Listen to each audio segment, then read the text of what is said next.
ہو رہی ہے، امت رسوا کیوں ہو رہی ہے؟ آصفہ کی آبرو پر آنسو بہانے والوں،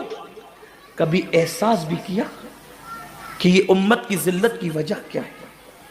ایک ننھی سی آصفہ کی اگر آبرو جاتی ہے تو وہ کشمیر کے کسی ننھی سی بچی کی آبرو نہیں گئی،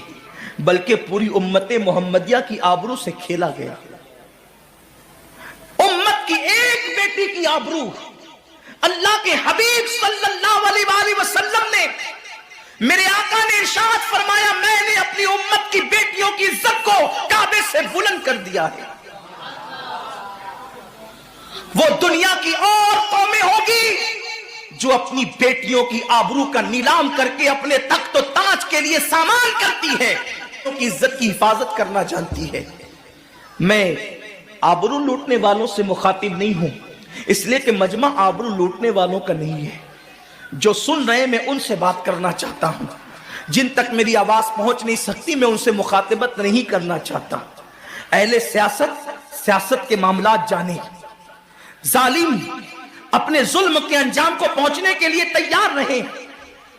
کفر کردار تک کے کافر اپنے کفر کے انجام کو پہنچنے کے لیے تیار رہے، میں نے ان سے کوئی گفتگو نہیں کرنا۔ لیکن آج کسی قوم کی بیٹی کی اگر آبرو کو لوٹ کر کے امت کو ذلیل کرنے کی کوشش کی جا رہی ہے، اگر تمہارے گھروں کو جلا کر تمہیں بے گھر کرنے کی کوشش کی جا رہی ہے، اگر تمہیں تباہی کے دہانے پر پہنچانے کی کوشش کی جا رہی ہے، اگر تمہیں غربت کی سطح سے نیچے گرا کر تمہارے ایمان کو چھیننے کی کوشش کی جا رہی ہے، تو کب تک دوسروں پر انگلی اٹھاتے رہو گے؟ میری قوم کے جوانوں، اللہ کے حبیب نے آج سے 1450 سال پہلے تمہاری ذلت و رسوائی کا سبب بیان کیا۔ اقبال رونا روتے ہیں، وائے ناکامی متائے کارواں جاتا رہا، کارواں کے دل سے احساس زیا جاتا رہا۔ ماہ رمضان میں شراب کے اڈوں کو آباد کرنے والے، ماہ رمضان میں زنا کے اڈوں کو آباد کرنے والے، ماہ رمضان میں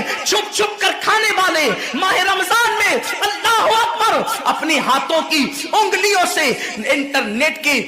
جو ہے وہ بٹن کو چھیڑ کر کے زنا کے مناظر دیکھنے والے، اپنے ماں باپ کا دل دکھانے والے، لوگوں پہ ظلم کرنے والے، نماز کے اوقات میں بستر کی پہ سکون کی نیند سونے والے،